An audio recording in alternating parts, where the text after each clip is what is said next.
আজকে আমি রান্না করব পাঙ্গাস মাছ। এখানে আমি কিছুটা সর্ষে আর শুকনো লঙ্কা নিয়ে নিয়েছি আর দুটো পেঁয়াজ নিয়ে নিয়েছি। এখানে আমি পেঁয়াজটা কুচি করে নিয়েছি। মাছে আমি পেঁয়াজ কুচিটা দিয়ে দেব। এখানে আমি একটু হলুদ গুঁড়ো আর নুন দিয়ে দেব। সর্ষে আর লঙ্কা বাটাটাও দিয়ে দেব। এবার একটু কাঁচা তেল দিয়ে দেব। সব কিছু একসাথে আমি এখানে ভালো করে মেখে নিয়েছি। এবার আমি কড়াইয়ে কিছুটা তেল দিয়ে দেব। তেলটা এখানে ভালো মতন গরম হয়ে গেছে। এবার আমি মাছগুলো একটা একটা করে দিয়ে দেব। এই বাটির মধ্যে আমি মাছটা মেখেছিলাম। এবার এর মধ্যে একটু জল নিয়ে বাটিটা ধুয়ে দিয়ে দেব।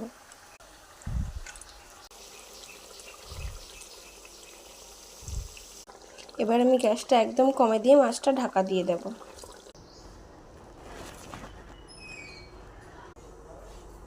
এখানে পাঙ্গাস মাছ আমার রান্না করা কমপ্লিট।